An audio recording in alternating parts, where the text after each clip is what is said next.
This podcast represents the opinions of our hosts and their guests only. The content here should not be taken as medical advice and is for informational purposes only. And because each person is so unique, please consult your healthcare professional for any medical questions. Welcome to Once Shattered, Picking Up the Pieces, a podcast devoted to changing the way eating disorders and mental illness are viewed in our society. With your hosts, Jack and Linda Mazur and Ellen Bennett. Today's guest is Jason Wood. Jason Wood turned his battle with orthorexia into a mission to break the stigma around men's mental health by publishing his memoir, Starving for Survival. He is proud to serve on the board for Running in Silence, Michigan Eating Disorder Alliance, and SoulPaws Recovery Project. Jason is also the Director of Community Engagement at ANIT and facilitates the organization's new Men's Peer Support Group. Through speaking engagements, his writing, and his work, Jason strives to start an important conversation that encourages everyone, especially men, to speak up, share their stories, and get the help they deserve. Hello, everyone, and welcome to Once Shattered, Picking Up the Pieces, episode 149, Starving for Survival with Jason Wood. Well, hello, listeners. It's great to be here today, and thank you for joining us. We have a wonderful show for you today, and I'm so excited to introduce you to Jason. But first, I'd like to introduce my co-host, my husband and best friend, Jack Mazur, and our dear friend and fellow advocate, Miss Ellen Bennett. Good morning, or good day, good afternoon, good evening, whatever time you may be listening. It's great to be here. Welcome, listeners. It's great to be back again today. I do have a little frog in my throat, so excuse me for my voice today. But I'm glad to be here. The podcast is brought to you by our nonprofits, K&B for Answers, and the Emily Connection. So our quote to set the tone for today's podcast is by Roy T. Bennett. Never lose hope. Storms make people stronger and never last forever. And now, without further ado, I'd like to welcome our very special guest, who Jack and I shared a book table with at the Meta Conference outside of Boston in 2020. Was it 2024? 2024. Yes. It was such a fortuitous coincidence. He is an exceptional young man who is making waves in a most needed and appreciated way for all impacted by eating disorders, especially men. Welcome, Jason. Welcome, Thanks Jason. so much This is exciting. Welcome, Jason. I'm so looking forward to today's conversation. And again, there are no coincidences when we shared that table in 2024 and started this friendship. I had no idea, just walking over to the table that day, how my life would change. I'm so grateful that we've been able to cross paths. Oh, ditto. Well, we are too. We are too. So I'm ready to start with the first question. First, I want to ask you where people can reach you and where can they find your powerful memoir, Starving for Survival? Yeah, so my website is orthorexiabites.com, and I'm also the Director of Community Engagement over at ANIT. So my information is on that website. You can connect with me there. The book is featured in our book corner there. And then also you can get the book on Amazon. You can pick up the book on bookshop.org, and I believe also at barnesandnoble.com. So really anywhere where you can pick up a book, you could probably find a copy of Starving for Survival. Well, we highly, highly recommend it. So let's begin with your journey, okay? You've been an incredible advocate for those battling eating disorders, particularly men, which is a conversation that is often overlooked. As humans, we are all works in progress. There are so many things that impact us emotionally and make us vulnerable throughout our lives, especially when we are young and cannot easily express our emotions. Can you share a little bit about your early life and some of the things that contributed to developing an eating disorder, and when you realized how seriously ill you were?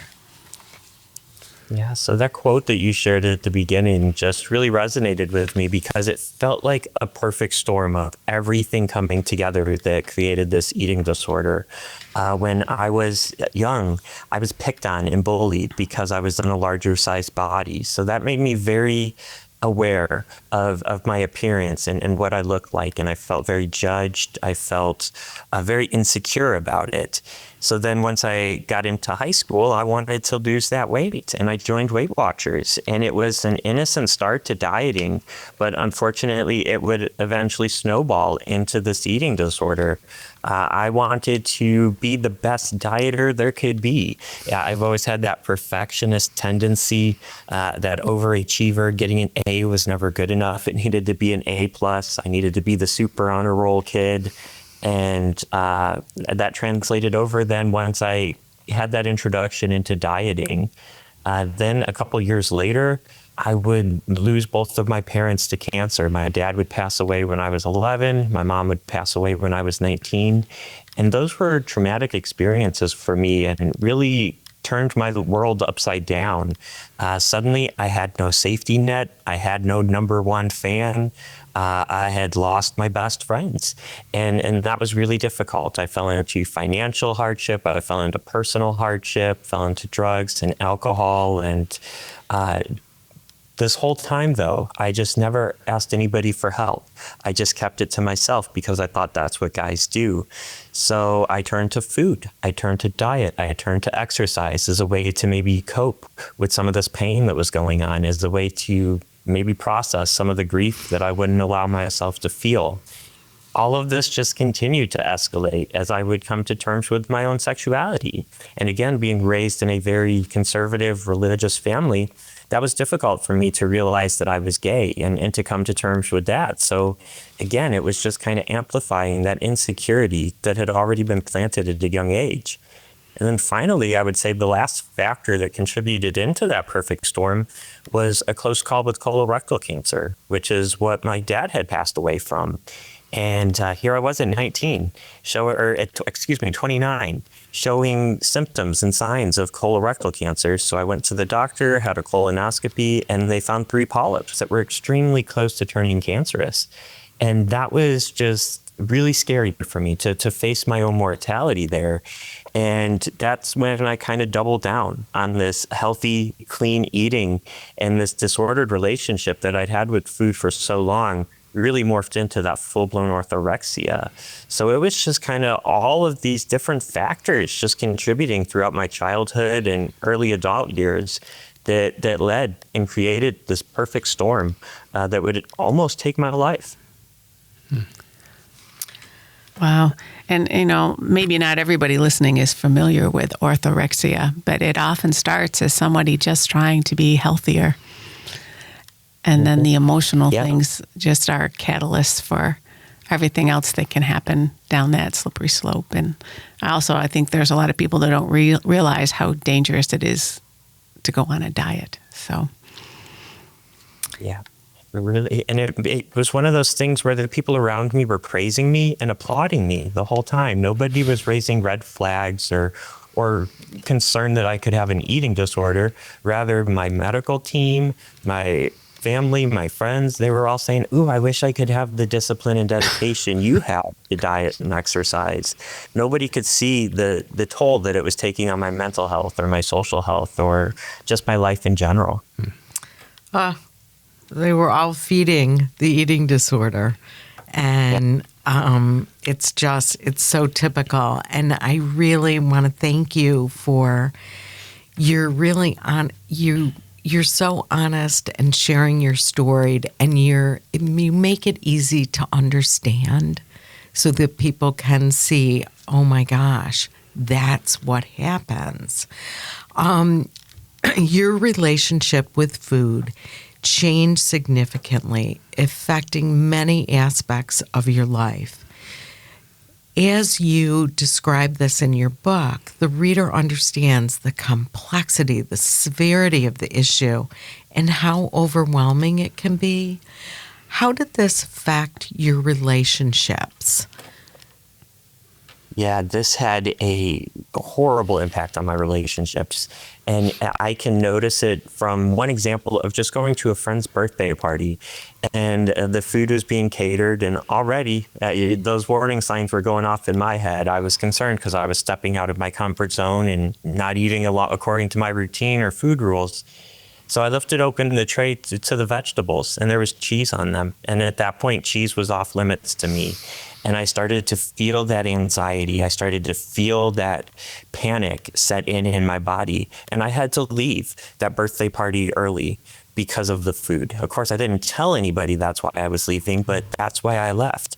And that was just a situation that would play out time and time again. I would start declining invites from friends to go to social gatherings or just to grab dinner out or brunch on the weekends because I was fearful of breaking my food rules. My husband, we could no longer go on vacation without me having to research restaurants after restaurants and menu after menu. There was no spontaneity or fun really in our trips anymore. Everything was so rigid.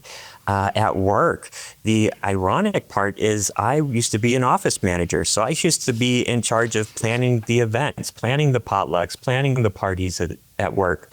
And I would plan them around my schedule so that I would either be out of the office or I would have a meeting at the same time. So again, I could have an excuse out of the potluck or the team lunch or anything like that. So it was really impacting because I was just pulling away. I was isolating myself from everyone. And I don't think there was one single relationship in my life where my eating disorder didn't impact it in some way. Even if it was just I had put up a complete shield around myself to protect myself, that I wasn't allowing the people who were quote unquote close to me really letting them get that close. I was putting up a mask and hiding my true identity and what was going on the inside. And that prevented me from establishing those deep relationships. You articulate that disconnection so well and how impactful it is and that reality. And you use the word isolation, and that's what happens to so many people. And that's why it's so important for people to not be afraid to tell their story, so they'll know that they're not alone. Because it's a very brave thing to do for the greater good. Yeah. So, reading your book, to come up with some questions, and I usually have to have 3 questions, and I think I wrote down at least 6, and I could have written more because the book was so well written and it's so engaging. And you say in the book that it's not a pass and fail, and people should not be judged about, bad moments in the recovery process.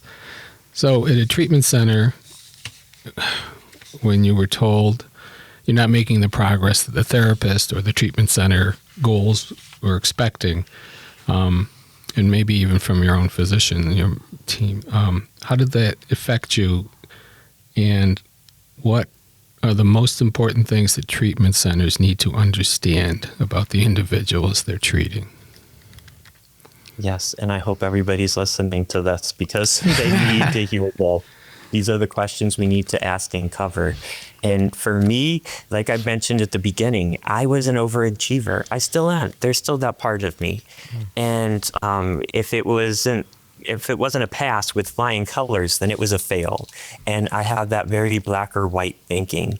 And I think that a lot of the treatment centers and a lot of the providers out there these days still do kind of share that black or white thinking, where it's the patient's either doing what they're supposed to be doing or they're not. So they're being non-compliant and they're kind of, then they don't want to recover.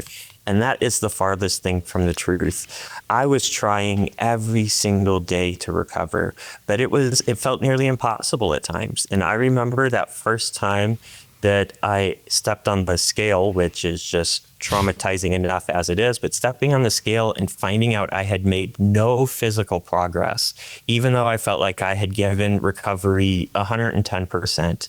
And it was so demoralizing to me. And then to hear it from my provider, then to be like, well, you're not meeting the marks, you're not progressing the way that you should be, was really, really difficult.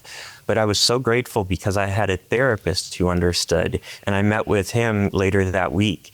And he said, you know what? The progress isn't going to be physical at first. You're not going to see it on the scale. You're putting in the work, you're putting in the effort. The recovery is starting, but maybe other people can't see it yet, but you can see it. And that was really important for me. And that gave me that motivation and made me realize that there's going to be times in my recovery where maybe the weight restoration isn't happening the way it's supposed to, or something else isn't going according to somebody else's plan. And that's all right. My recovery is going to happen on its own timeline. I just have to continue to move forward. Some days I might feel like I'm trying to move forward in a 100-mile-per-hour wind, but I just got to keep pushing forward as much as I can. And I think that that's important. There's kind of this middle place, I feel like, in recovery sometimes, where you're maybe over that initial hump and you've gone through a lot of the intensive treatment, but you're not fully recovered. It's not like the eating disorder just magically vanishes. And there's still days where I feel like a slip up could happen at any given time. And I just have to be able to practice that self-compassion and to not get down on myself when something like that happens, and understand that's part of the journey. There really is no fail. There's just learning lessons along the way. Oh my gosh, so well said. Oh. So well said. And that's so powerful to anybody else who's working on their recovery and they're at the beginning, just to know that, okay, well, look at Jason. He still has to work at it. I think that's really powerful in that it says, okay, there's no such thing as perfect with this. Let's just do the best we can. And your honesty has to make a huge difference in how people handle their sidesteps or, their bad days. And you're so genuine. You are it's from the heart. You feel it. It's honest. And you listen to you speaking and say, okay, I can do this. You are incredibly inspirational. So Jason, your book is wonderful, and your presence encourages important conversations, especially among men, to share stories and to seek help. Your book is a testament to all of this. How did sharing your story lead to other opportunities and where you are today? Yeah, so it's been a wild and wonderful ride the last couple of years. When I was first diagnosed and I came to terms with everything, I was mad. There was this fire that had lit inside of me because I had battled and struggled for so long, and I didn't even know it. And the people around me didn't even know it. So I knew that I needed to start to share my story so that maybe other people could understand what all of this is like, what I was going through, and perhaps that could help somebody. So I started my blog, and I didn't know if anybody would read it, if anybody would be interested in it, but I just started to share my authentic self, and I just started to share my story in hopes that maybe somebody else out there could be like, hey, this is happening to me, or hey, I see this in my son or in my husband or in my brother, and I want to help him. So that's what I did. And I just started sharing my story, and I started the Instagram account, and I figured, okay, well, this is great. Like maybe a couple people will follow, a couple people will listen in. And then I started to do some podcasts, and then all of a sudden, one day, a blog post turned into a book. I had started writing just from the heart about my childhood and some of my experiences there. The next thing I knew, I had 40,000 words on paper, and I had a book on my hands. So that was just a very organic process. From the book, then speaking opportunities started to come about. And a lot of it I had to push for. There are still people within the mental health space, within the general population, who dismiss eating disorders in men, who dismiss orthorexia. So there have been times I've had to advocate for my own story just to get it out there so that other people could possibly hear about it. So I've had to work hard to make it happen, but it's just kind of been an organic growth along the way of just sharing my story here, sharing my story there, and one thing kind of leads to another. And there's never been like, I don't know, an ultimate goal in mind. Of course, I would love to change the world. That would be amazing. Who wouldn't want to change the world? But I realized that that's not possible. I'm only one person. So what I focus in on is changing one person's world at a time instead. And that can make a big difference. And that kind of motivates me and keeps me going as I share my story and get out there. Because again, you never know who needs to hear it. That's a great way to frame that.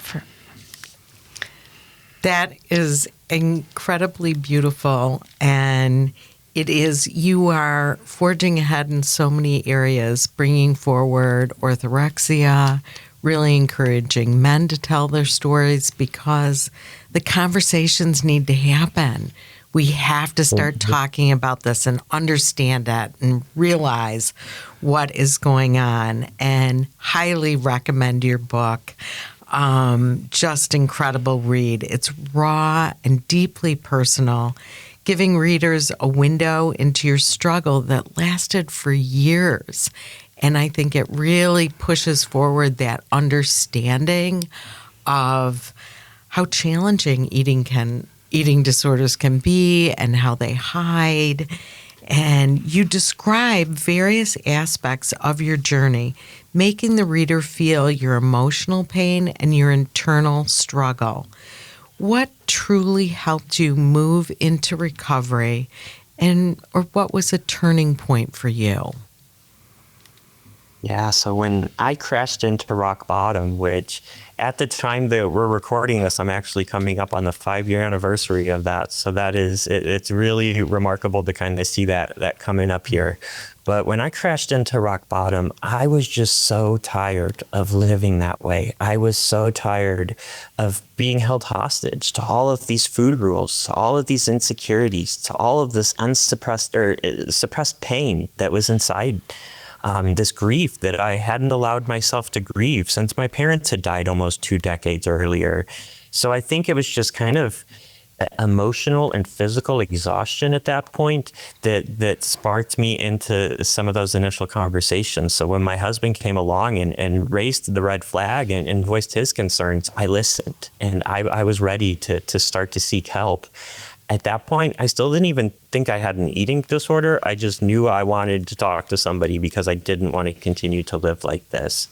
And those first initial days and weeks and months of treatment, I was kind of going along with the paces and doing what I was supposed to do.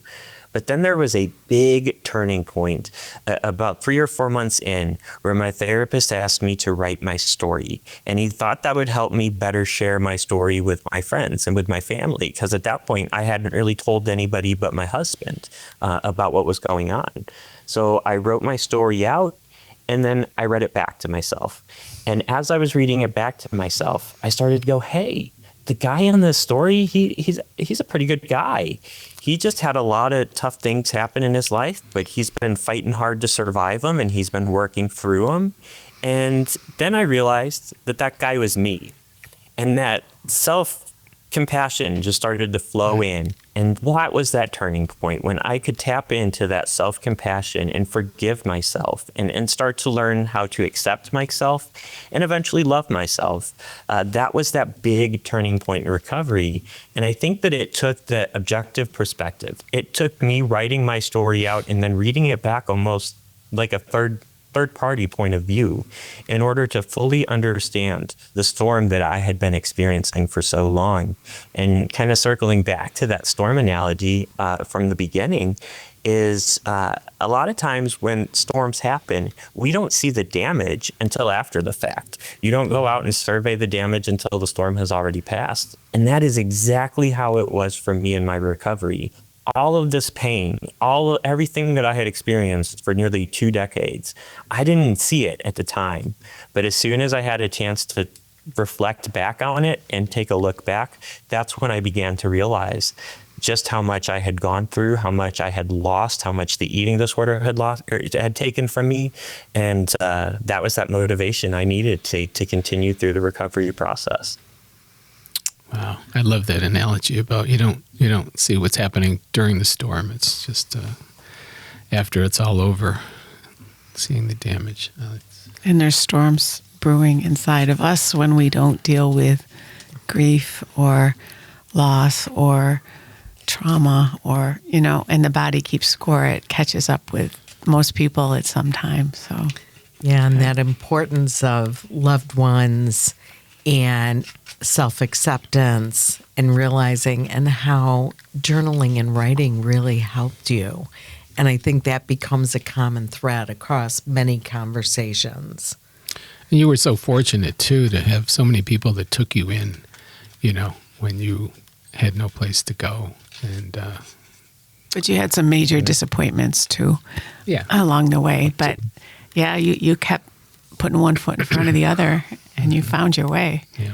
And what a difference it's making. It was full-on survival mode. It really was, which made coming up with the name for the book really easy. Because I realized a lot of what I had experienced in my life was surviving. And it's great now to be at a point where I feel like I can finally thrive a little bit, and I don't constantly have to be in survival mode.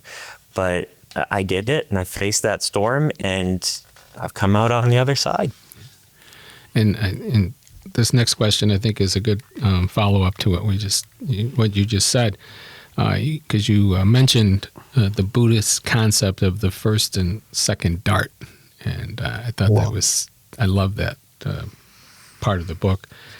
And can you explain that concept and how it helped you in your recovery process? Yes, I think it is. I think it's something we can all learn from, because we're all our own worst critics. We all, I like to joke that we have a Judge Judy or Simon Cowell in our head at any given time. And that is how it was for me. So my therapist taught me this Buddhist principle around the first and second dart. And it's basically, the first dart's going to happen, and it's out of our control. There's going to be pain in our lives. We're all going to experience hardship and pain and struggle at some point in our lives. But then that second dart is up to us. So we can inflict it in ourselves and add on to that pain, or we can give ourselves that compassion and not inflict ourselves with that second dart. So it's basically looking at it from the lens of pain is going to happen. How are we going to respond to it is that second dart. And that's what I needed, because for so long when pain would happen to me, I would just escalate it and I would compound it and make it worse. I would jump on myself for feeling things, because of course in this society, guys aren't supposed to feel emotions or have any of that. So I would inflict that second dart, and I would make the situation even more painful.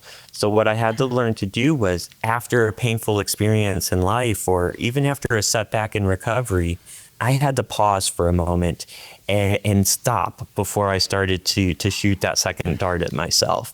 And it's been really helpful, just kind of that power of the pause and just taking a few moments to process things, allow myself, give myself permission to be upset if something didn't go the way I was hoping to in recovery, or be upset because, somebody crossed a boundary with me and they've upset me. Like, it's okay to feel those things. That first dart's going to happen.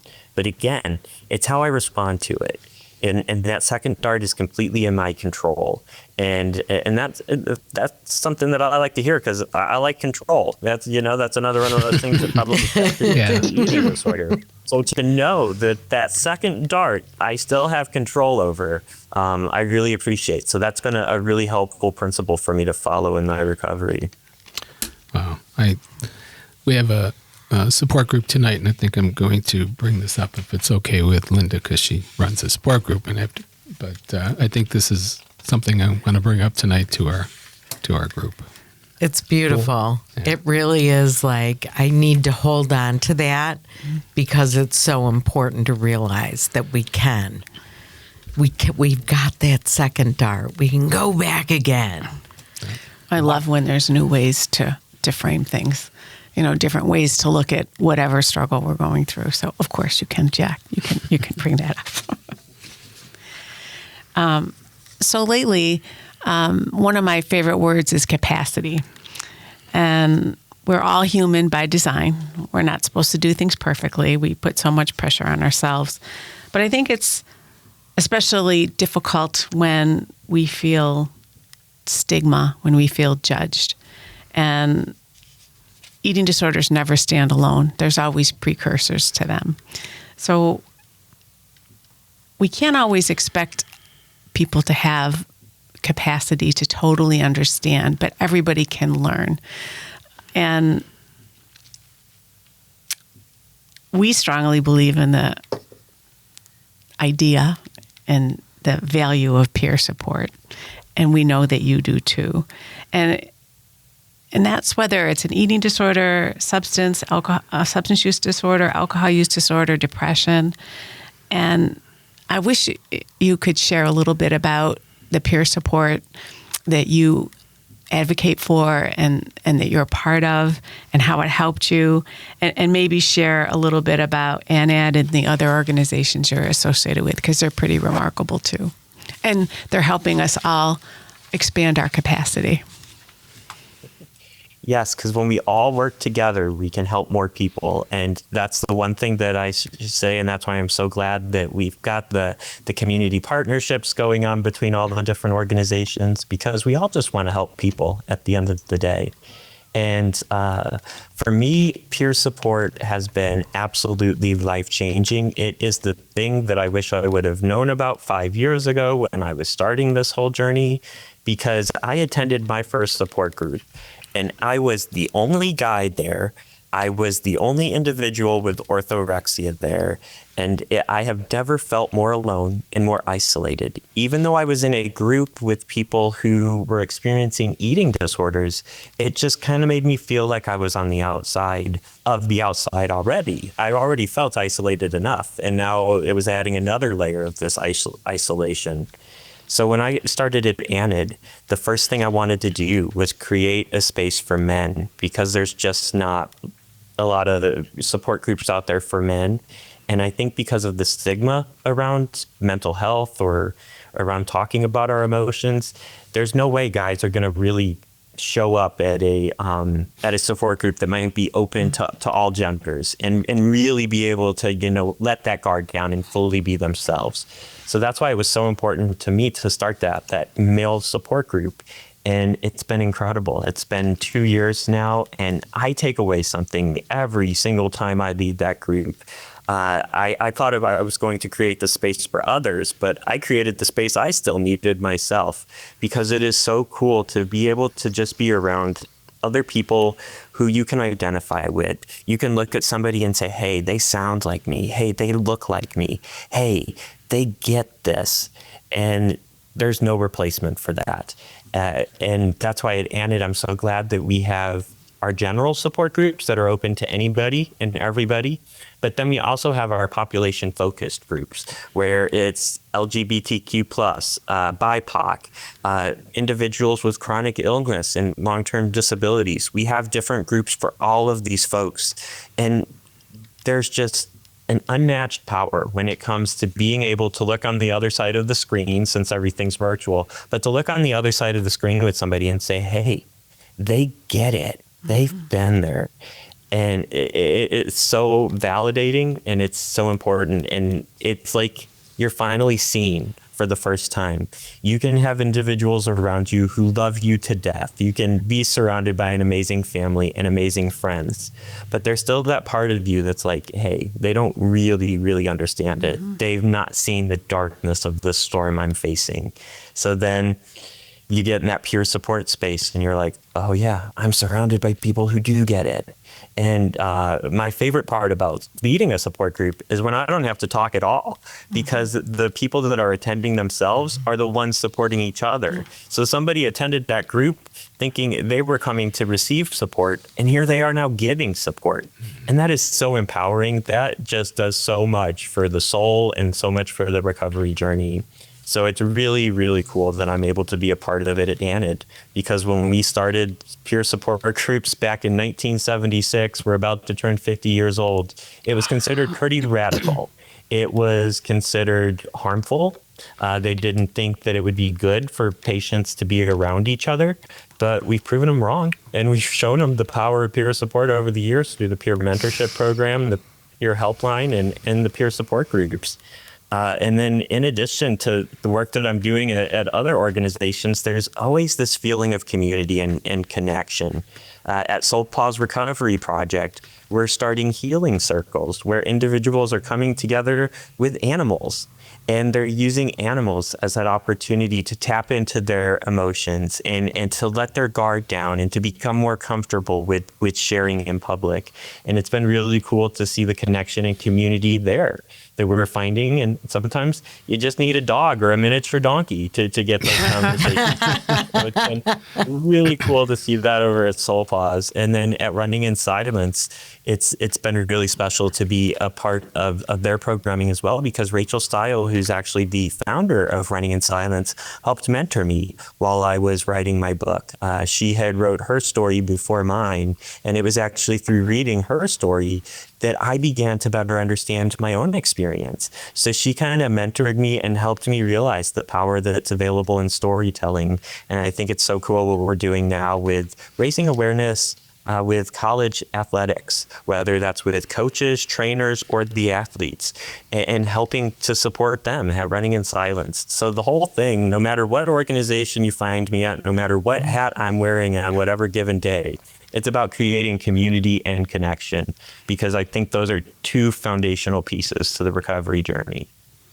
And for those that don't know what ANAD stands for, can you just... Yes, so it's a mouthful. So it is the National Association for Anorexia Nervosa and Associated Disorders. And the reason why we have that name is because when we were founded in '76, anorexia nervosa was the only recognized eating disorder at that point, and the initials ANAD would show up first in the phone book. So we're going way back in time to the phone book era. So they selected that acronym so that we would be easier to find when people were looking up support in the phone book. Very cool. Yeah.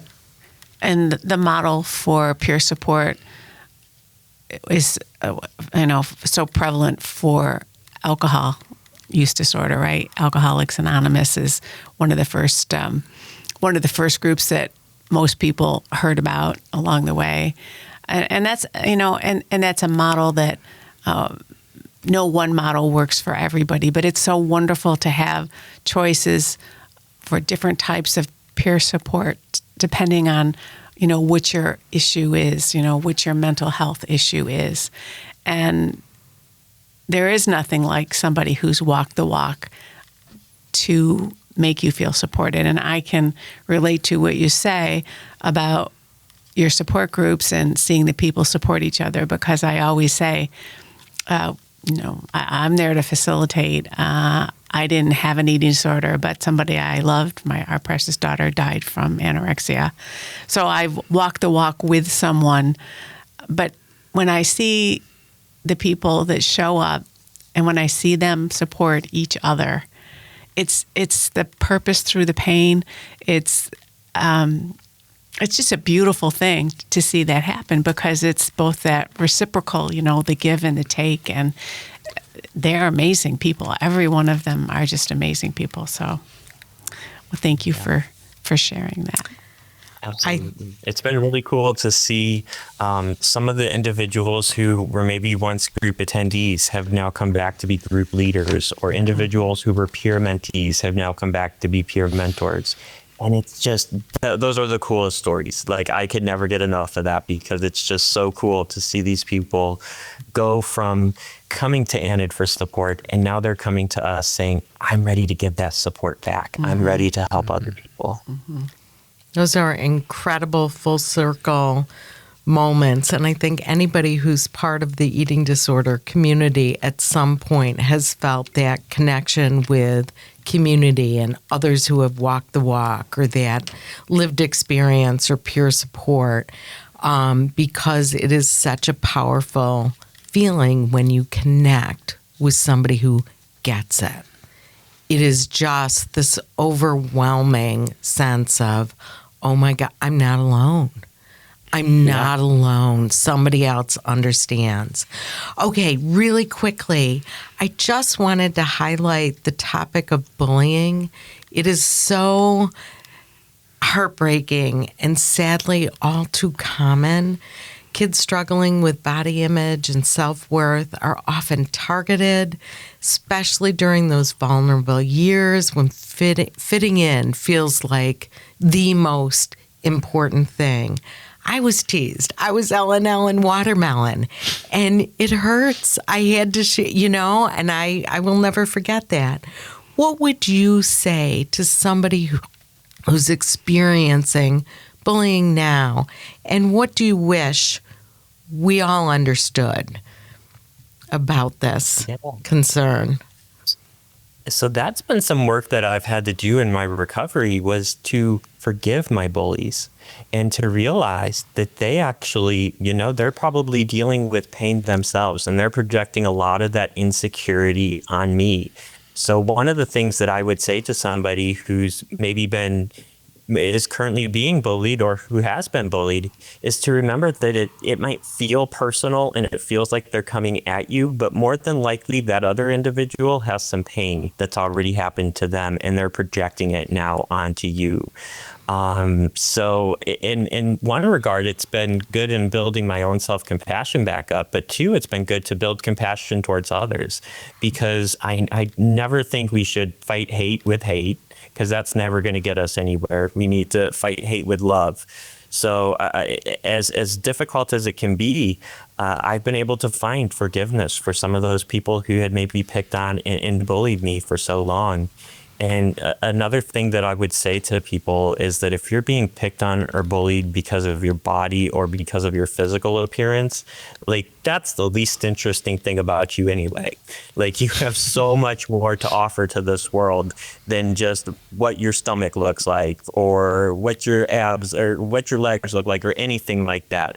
Like, you are such an amazing, cool person just as you are. The things that we can't always see on the inside, the things that a mirror can't pick up or that a scale can't pick up, that's where your value comes from.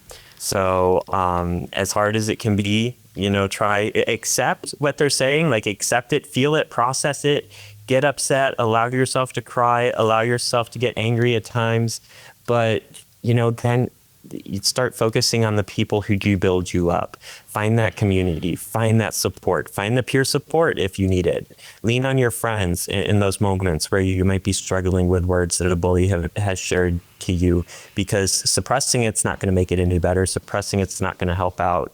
But at the same time, you can't let it control you either. What they think of you is none of their business in the first place. Love it. Words of wisdom. Oh, yeah. Wow. So there's so many in the eating disorder world that use the word recovered, and recovered is the end result, has to be the end result of the journey. And you say that you don't even know if that word exists, and I think it just diminishes other people on their recovery journey that haven't reached the recovered state. And we like to use the phrase living in recovery, because as you said, there's can always be a trigger somewhere down the line. So what are your thoughts on that matter, and how can we better frame the recovery process to make individuals feel less judged? Yes, I love the living in recovery, or I'm in recovery, or it's going to mean something different for everybody. So I think the one thing that I started at the beginning is that whatever phrase feels the best for you, go ahead and run with it. Go with that. And realize too that what your recovery might look like is completely different what somebody else's recovery might look like. So it's definitely an individual phrase. It's an individual definition. But for me, it's going to be I'm in recovery because that gives me the I guess grace if I do fall, if I do slip up. Because if I say I'm recovered and then I go out there and have just a really tough trip or a really tough time around food, I'm going to feel like I failed. It's going to go to that pass fail again, and I'm going to say, well, I'm no longer recovered because this happened. But if I just say I'm in recovery, oh, okay, that's just part of the journey. Like nothing's impacted at that point. I just got to keep moving forward. So I feel like just the terminology there, it allows and it recognizes that there's going to be those slip ups and there's going to be those times where it does get more difficult and more challenging from time to time. Another thing that I think is so important is that if we say I'm recovered, or that even if we say recovery is possible, and I know that's a phrase we love to throw around all the time in the eating disorder space, but I've talked to people who have said that just drives them further away, because to them recovery feels like something that's unattainable, especially when you're early on in the recovery process. So maybe we phrase it differently and we say healing is possible, or growth is possible, or something else like that, because when we say recovery, I think oftentimes people do think of it as like a final destination, as a place that we're going to get to where suddenly that eating disorder voice is going to vanish overnight and it's not going to be there anymore. It's almost like we've been cured. But there is no cure for eating disorders. We can learn to manage it. We can learn to heal from it. We can learn to grow from it.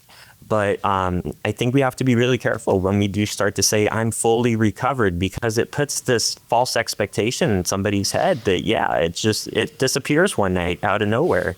And I mean, if that happens, that's great. But it hasn't happened to me, and it really hasn't happened to anybody else that I've talked to in this space. That's not to say that we're not living full lives and that we've got our lives back after the eating disorder. But I think it just acknowledges that it's a lifelong journey. Yeah. And what is the percentage now for men? That I'm seeing 30%, of men. Yeah, affected? I've seen anywhere from about 25 to 30% in men. Yeah, and we are seeing drastic increases, especially in like the high school and college age group. I saw one statistic just recently where since the pandemic, eating disorders among all of college students has increased 93%. And it's just continuing to grow. So, as those numbers are growing, it's growing among boys and men as well. Okay. So, yeah, we've got a lot of work to do out there in raising awareness and breaking down the stigma around eating disorders, because people don't like to have the conversations we're having right now. They hear the term eating disorder and they want to run towards the door. They want to run towards the exit. So we've got to normalize it. We've got to say eating disorder is not a bad word. We can talk about these things, and people with eating disorders are not bad people. They're people who are battling an illness. Just like somebody who might have a cold or the flu or battling depression or anything like that. The other things that we now openly talk about. But eating disorders, there's still kind of that double stigma. Well, and they're not a choice. And I think that's where a lot of the gray area comes in for people. But they're brain-based illnesses. So this has been wonderful. Is there anything else you'd like to share with us as we're running out of time right now? Is there anything you'd like to share more with our listeners? It's been awesome to be able to be a part of this. And the one thing I would say is that you don't have to be a guy to relate to my story. You don't have to have orthorexia to relate to my story.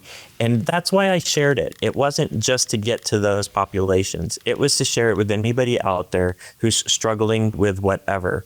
We all have challenges in our lives that come up from time to time. We all have hurdles that are in front of us and behind us. And together, when we share about our experiences and we share about those really tough, difficult, dark, stormy times, we can help other people. So open up and share your story. It might be uncomfortable at times. It might be really, really scary at times. Trust me, right before I published the book, I had a moment of like, what am I doing? I can't believe I'm actually going to share all of this with the world. And then the response was instant from people around the world who were thanking me for sharing my story. So it's one of those things that we all have a story to tell, no matter what you've battled in your life. So share it with somebody, because you never know who needs to hear it. Yeah, I always, all the statistics that are out there and the numbers, and I said behind every number, there's a name and a face and a person who's, have been affected. So this, again, sharing the stories is so powerful. And thank you. Yes, it's a human story about suffering and hope and giving back, and it's beautiful. Mm-hmm. Jason, Starving for Survival is an incredible read. I recommend it to all of our listeners. It is eye-opening. It really opens a window for anybody who wants to learn more about a life experience. And thank you. This conversation has been so enlightening and so empowering and inspiring, and making us all take another look at how we all function within and deal with different things in our lives. Thank you. This has been such an impactful and important conversation. We extend our sincere gratitude to you, Jason Wood, and of course to our listeners, and a big shout out to Rockbox Recording and Production and Scott Fitzgerald, our remarkable sound engineer, for his exceptional production of our podcast and so much more.